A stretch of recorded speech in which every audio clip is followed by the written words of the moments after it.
Salut à tous, on se retrouve pour l'épisode 1258 du Zap Image. Donc aujourd'hui on a dépassé la barre des 359 000 abonnés sur la chaîne. Merci à vous d'être aussi nombreux à me suivre. Donc on commence aujourd'hui ce long Zap Image parce qu'il y a pas mal de choses à dire, parce que c'est passé énormément de choses ce week-end dernier avec les résultats et aussi les transferts, parce que ce soir à minuit c'est la fin du mercato. Donc on va aller le plus rapidement possible, mais il y a beaucoup de choses à dire. Donc on commence tout d'abord avec le championnat français. Et hier soir il y avait l'Olympico entre l'équipe de Lyon et l'équipe de Marseille. Donc du coup score final 1 partout, un but de Houssem Aouar sur penalty contre un but de Dimitri Payet. Donc ça arrange, on peut dire, les choses de Marseille, parce qu'ils ont quand même réussi à prendre un point à l'extérieur et surtout ils ont joué quasiment tout le match avec un joueur en moins, vu que Dimitri Payet buteur, mais il a aussi été expulsé hier. Donc voilà ce résultat de cet Olympico. Donc regardez les stats du match: 67% de possession pour les Lyonnais, 22 frappes contre seulement 4 pour l'équipe de Marseille. Mais à chaque fois dans l'efficacité, Lyon a beaucoup de mal. Ils ont beaucoup de mal à marquer des buts. C'est quand même incroyable d'avoir autant d'occasions et de mettre si peu de buts. Donc les stats d'hier et les stats il y a quelques jours contre cette équipe de Lorient, la même chose. Ils avaient fait 19 frappes au but et seulement un but marqué. Il y a un gros problème d'efficacité dans cette équipe de l'OL. Ensuite on revient sur Dimitri Payet, buteur, et quelques minutes plus tard il a pris un carton rouge mérité, parce que je suis allé regarder les réseaux sociaux, il y en a plein qui ont dit que c'était pas mérité son carton rouge, mais regardez la semelle qu'il a mis sur Léo Dubois, le défenseur droit lyonnais, et bien sûr ça mérite carton rouge. Donc Dimitri Payet, buteur à la 16e, et 3 minutes plus tard il a pris un carton rouge et a laissé son équipe avec un joueur en moins. Ensuite, regardez la une, cette fois-ci, du journal L'équipe, s'est marqué dans la NAS par rapport à cet Olympico. Donc les Lyonnais particulièrement inefficaces n'ont pas su profiter de l'expulsion du Marseillais Dimitri Payet en début de match. L'OM reste 10e et l'Olympique lyonnais perd 3 places et du coup 14e de ce championnat, cette équipe de Lyon. Donc le début de saison très mitigé de Lyon, seulement une victoire contre Dijon, l'équipe la plus faible du championnat, sinon 4 matchs nuls et une défaite. C'est quand même catastrophique ce début de saison pour Lyon. Ensuite, sinon, jetez un coup d'œil à tous les autres résultats de cette 6e journée de Ligue 1. La belle victoire de Lens 2-0 contre l'AS Saint-Etienne. La belle victoire aussi de Nîmes dans le derby contre l'équipe de Montpellier 1-0.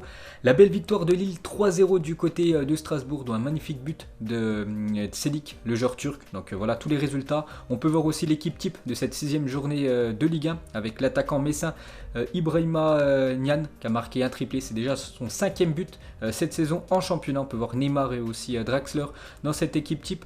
Et pour finir avec ce championnat français, un petit coup d'œil au classement. Donc toujours première position, l'équipe de Rennes 14 points avec l'équipe de Lille, les deux sont en tête. 3e c'est l'équipe de Lens, quand même promue cette année. Très bon début de saison pour l'équipe du nord de la France. Et en 4e position, le Paris Saint-Germain qui revient très fort. Ensuite on quitte la France, direction l'Angleterre. On va parler du championnat anglais qui est complètement fou cette saison, avec beaucoup de buts inscrits depuis le début de cette nouvelle saison. Et on commence avec le cauchemar des Reds. Hier, cette équipe de Liverpool qui s'est inclinée 7-2 du côté de Aston Villa. Incroyable ce résultat pour le dernier champion d'Angleterre. 7-2 sont inclinés contre cette équipe de Villa qui a failli descendre l'année dernière en 2e division anglaise. Ils se sont sauvés in extremis.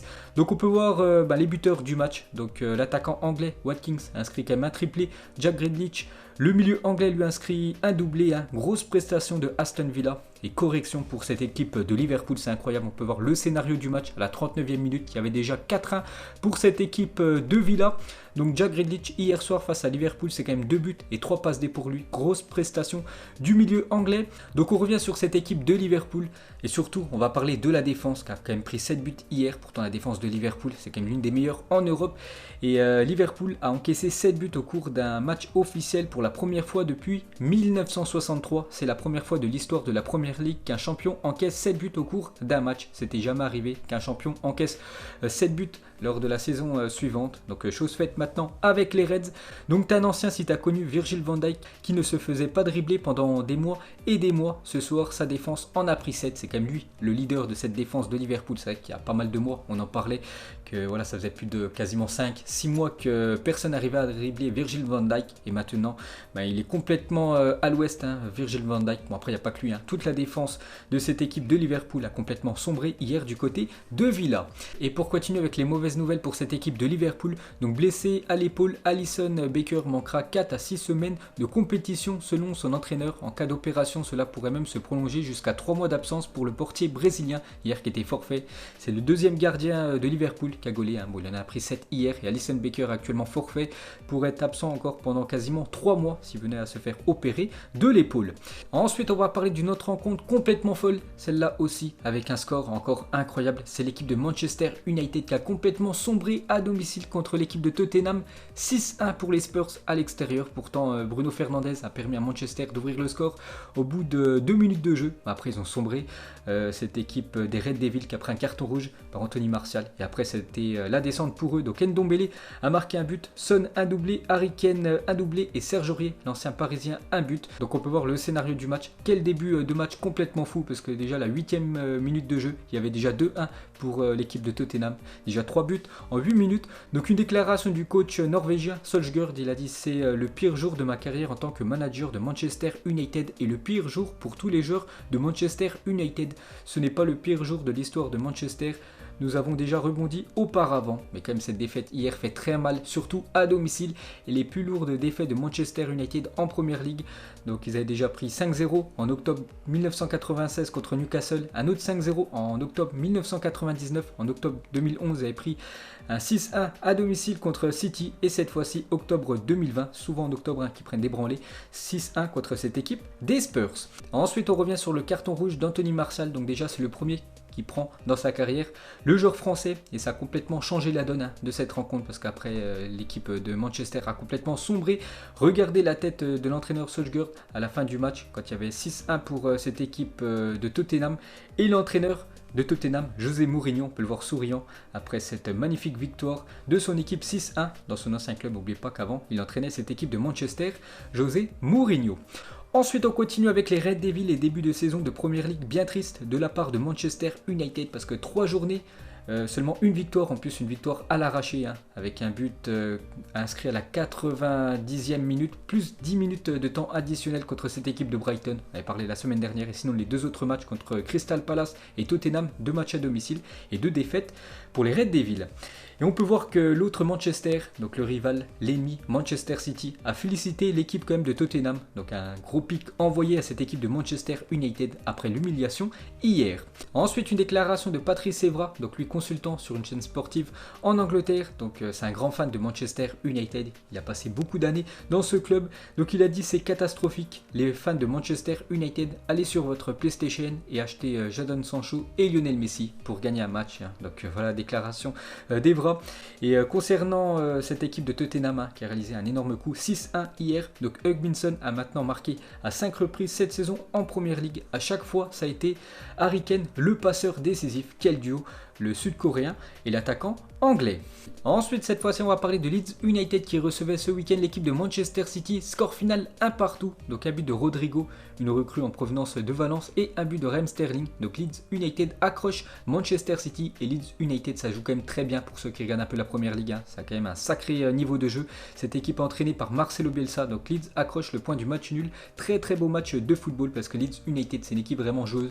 Voilà, c'est pas une équipe qui va défendre tout le match. C'est une équipe qui veut marquer des buts et qui propose un très très beau football. C'est vraiment plaisant à regarder cette équipe et début de saison plus que satisfaisant pour le Leeds United de Bielsa. Donc une défaite contre Liverpool, 4-3, 2 victoires et un match nul contre l'équipe de City. Et pour finir avec cette équipe de Manchester City, donc la recrue Ruben Dias était bien titulaire contre Leeds ce week-end. Ensuite, on va parler d'une autre surprise, c'est Leicester. Équipe qui avait mis 5-2 il y a quelques jours à l'équipe de Manchester City. Donc ils se sont inclinés 3-0 sur leur pelouse contre l'équipe de West Ham. C'est incroyable ce championnat anglais. Donc Antonio Fornal et Bowen ont été buteurs. Ensuite, on va parler des Blues de Chelsea qui jouaient contre Crystal Palace. Donc c'était le derby vu que les deux clubs sont dans la ville de Londres. Et Chelsea a fait le taf 4-0 contre cette équipe de Palace. Chilwell, Zouma et un doublé de Jorginho sur penalty. Donc premier clean sheet de la saison pour Edouard Mendy, nouveau gardien du côté des Blues. Donc félicitations à lui. Et une petite scène insolite durant ce Chelsea Crystal Palace. Donc Chelsea a obtenu un penalty contre Palace et Abraham a voulu absolument le tirer à Spilicueta. Donc le capitaine a alors été le voir, lui a pris le ballon des mains et a été le donner à Jorginho qui est désigné pour tirer les penalties à Chelsea. Un vrai capitaine, l'ancien défenseur marseillais. Ensuite, cette fois-ci, on va parler des Gunners qui jouent à domicile contre Sheffield United. Et tout va bien actuellement pour Arsenal, 2-1 contre cette équipe de Sheffield United. Donc Saka et Nicolas Pepe ont été buteurs pour les Gunners. Parfait, encore une victoire pour eux.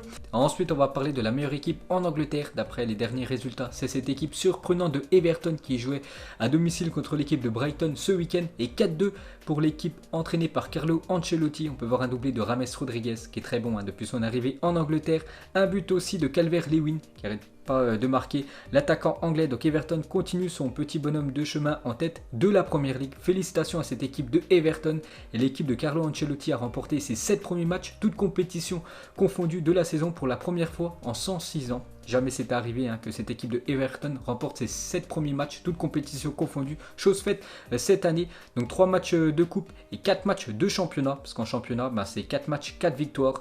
Tottenham, West Bromwich, Crystal Palace et Brighton ont été défaits par cette équipe de Everton. Et à chaque fois, l'homme du match côté Everton, c'est James Rodriguez parce que les 4 premières journées de championnat, à chaque fois, c'est lui qui a été élu homme du match. Félicitations à James Rodriguez qui est très bon en Angleterre et ses stats, donc 5 matchs en tout, donc 3 buts et 3 passes D pour le milieu colombien. Ensuite, pour continuer avec l'APL, donc elle est actuellement dominée par 2 clubs surprises dans ce début de saison, donc l'équipe de Everton avec un 4 sur 4, 4 matchs, 4 victoires pour eux, et Aston Villa, hier, qui a gagné cette équipe de Liverpool 7-2, donc deuxième qui enchaîne 3 victoires en 3 journées pour cette équipe de Villa, qui a failli descendre, n'oubliez pas quand même l'année dernière, en deuxième division anglaise. Donc un petit coup d'œil sur le classement de la Première Ligue. Donc Everton première position, Aston Villa deuxième, on peut voir que Liverpool actuellement 5e position, Arsenal 4e, Manchester City 14e et Manchester United 16e actuellement de l'APL. Ensuite, on quitte l'Angleterre, direction l'Espagne. On commence tout d'abord avec le Real Madrid qui se déplaçait hier en milieu d'après-midi du côté de Levante. Et 3e victoire d'affilée pour cette équipe du Real. 2-0 du côté de Levante. Vinicius Junior et Karim Benzema ont été buteurs. Donc on revient sur l'ailier brésilien. Donc Vinicius Junior a marqué pour la première fois pendant 2 matchs consécutifs en Liga. Il avait déjà été buteur mercredi contre Valladolid. Il est buteur hier. Félicitations à lui qui prend du galon du côté du Real. On revient sur Karim Benzema. Levante, c'est une équipe vraiment qui marche très bien pour Karim Benzema parce qu'il a participé à 6 buts lors des 6 derniers matchs de Liga contre Levante. Donc il a inscrit 4 buts et 2 passes D lors des 6 derniers Levante Real Madrid. Karim Benzema, et avec son but hier, c'est son 250e but avec le Real Madrid. Félicitations à Benzema qui rentre dans le cercle très fermé des meilleurs buteurs merengue. On peut le voir avec le maillot des 250 buts inscrits avec le Real Madrid. Donc actuellement en 5e position, 250 buts pour Karim Benzema, légende du côté du Real Madrid. Ce classement toujours dominé bien évidemment par Cristiano Ronaldo, 450 buts du côté du Real Madrid. Ensuite, pour continuer avec l'équipe espagnole, regardez la une journal Marca, savoir souffrir et savoir gagner. Parce que hier ils ont un peu galéré contre l'équipe de Levante. Un grand Courtois maintient un Real Madrid qui devient leader parce que Thibaut Courtois est très bon en ce début de saison. Hier, il a encore fait des arrêts exceptionnels pour garder sa cage inviolée. Et pour finir avec le Real Madrid est invaincu sur ses 15 derniers matchs en Liga. C'est quand même 13 victoires et 2 matchs nuls sur les 15 derniers matchs de championnat pour cette équipe madrilène. Ensuite, on va parler du FC Barcelone. C'était un choc hier, recevait l'équipe de Séville. Score final 1 partout, un but de Jong et un but de Philippe Coutinho qui est très bon depuis son retour en Espagne. Donc les deux équipes se neutralisent dans ce choc de Liga. Et pour revenir sur Philippe Coutinho en Liga, donc c'est 3 matchs, 1 but et 2 passes D pour lui. Il est très bon actuellement, le milieu brésilien. Et on va finir avec le FC Barcelone parce que ce week-end c'était le premier classico féminin de l'histoire et historique. Le Barça remporte le premier classico féminin de l'histoire. Victoire quand même 4-0 du Barça contre l'équipe féminine du Real Madrid. Ensuite, cette fois-ci, on va parler de l'Atlético Madrid qui recevait hier l'équipe de Villarreal. Et encore un match sans marquer de but pour cette équipe de l'Atlético Madrid. 0-0, alors qu'il y a quelques jours aussi ils avaient fait un 0-0. Donc pas ouf. Actuellement Madrid, donc pas de but dans ce match. Et l'Atlético Madrid fait actuellement du surplace. Et pour finir avec l'Atlético Madrid, on va parler de l'attaquant Luis Suarez a redemandé un penalty pour une main du gardien dans sa propre surface. Donc il avait déjà fait l'année dernière avec son équipe nationale de l'Uruguay. Et cette fois-ci, il l'a fait ce week-end. Donc il a demandé un penalty à l'arbitre alors que c'est le gardien adverse qui a touché le ballon de la main. Et on va finir ce championnat espagnol avec le classement. Donc le Real Madrid en première position, Donc 4 matchs, 10 points, donc parfait, hein. Ils ont juste fait un match nul, sinon que des victoires pour le Real Madrid. On peut voir que le FC Barcelone en 5e position, mais le Barça a un match en retard par rapport au Real Madrid. Ensuite on prend la direction de l'Italie, on commence avec le choc qui devait avoir lieu hier, Juventus contre l'équipe de Naples. Donc il s'est passé quelque chose de encore complètement fou ce week-end. Donc les autorités sanitaires interdisent le Napoli de voyager à Turin. Le match face à la Juventus ne pourra donc pas avoir lieu. Le Napoli risque une défaite sur tapis vert, donc une défaite par forfait 3-0. Donc les joueurs de la Juventus sont arrivés au Juventus Stadium pour affronter personne, parce que les joueurs de Naples ne seront pas sur le terrain ce soir, surréaliste, hein, parce que normalement c'est un choc, et l'équipe de Naples s'est pas déplacée du côté de Turin. Pourquoi? Parce que les autorités sanitaires de la région de Naples ont bloqué le départ du Napoli hier. La raison, 2 joueurs de l'effectif testés positifs au Covid. Donc la Ligue italienne a confirmé que le match de hier soir face à la Juventus se jouerait bien, avec ou sans les Napolitains. Donc du coup, vu qu'ils n'étaient pas là. Donc du coup, cette équipe de la Juventus est restée pendant 45 minutes sur le terrain. Donc on peut voir qu'il y avait pas l'équipe de Naples, voilà, c'est le protocole, l'arbitre était là, tout le monde était là à part les joueurs de Naples. Donc du coup, cette équipe de Naples va perdre le match 3-0 par forfait. C'est quand même incroyable qu'il se passe ça dans le monde du football. Donc voilà ce qui s'est passé hier en Italie lors de ce choc, normalement entre la Juventus et Naples. N'oubliez pas que Naples avant était leader avec que des victoires en ce début de saison. Ensuite, cette fois-ci, on va parler de l'AC Milan qui jouait contre le promu Spezia. Et belle victoire de l'AC Milan, une victoire de plus, hein, parce que l'AC Milan, ses derniers matchs, ses dernières semaines de compétition, c'est que des victoires pour eux. Donc 3-0, on peut voir que le défenseur français Théo Hernandez a été buteur. Et face à la Spezia, le Milan AC a aligné une équipe comprenant quand même 5 joueurs nés en 1999, un joueur né en 2000, c'était Sandro Tonali, et même un joueur né en 2002. Il s'agit de Colombo, que je connais pas du tout.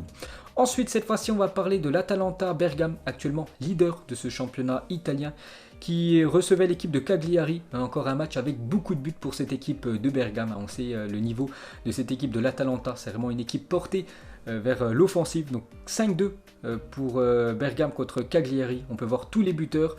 On va parler du capitaine Papou Gomez, est tout simplement exceptionnel en ce début de saison. Donc 3 matchs, c'est quand même 4 buts et 3 passes D pour le milieu argentin qui fait encore un très bon début de saison. Et l'Atalanta repart sur le même rythme que la saison dernière. Donc la première journée s'est imposée 4-2 du côté du Torino, deuxième journée 4-1 du côté de la Lazio, et la troisième journée bien sûr une victoire 5-2 contre Cagliari. C'est quand même exceptionnel cette attaque de l'Atalanta Bergame, l'une des plus sous-cotées d'Europe. Ensuite, on va parler de l'AS Roma qui se déplaçait du côté de Udinese. Et victoire 1-0 de l'AS Roma, un but de Pedro, l'ancien joueur de Chelsea. Il y avait aussi un beau choc hier, la Lazio contre l'équipe de l'Inter, score final 1 partout, donc score de parité dans ce choc très nerveux, hein, parce que chacune des deux équipes a pris un carton rouge dans ce choc où il y a eu pas mal de fautes. Et regardez le flow du nouveau maillot de l'Inter qui est juste incroyable, avec Arturo Vidal et même Lautaro Martinez en train de le porter.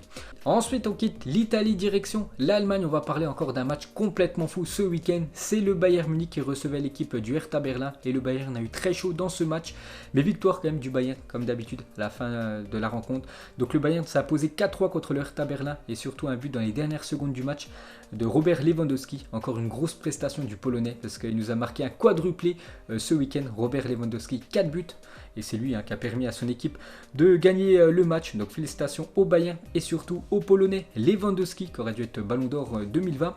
Cette fois-ci, on va parler de Dortmund qui joue à domicile contre l'équipe de Fribourg. 4-0 pour l'équipe de Dortmund. On peut voir le doublé de Erling Haaland. C'est quand même déjà son 3e doublé depuis ce début de saison. Il avait marqué un avec la Norvège contre l'Irlande du Nord, un contre le Borussia Mönchengladbach et un ce week-end contre Fribourg.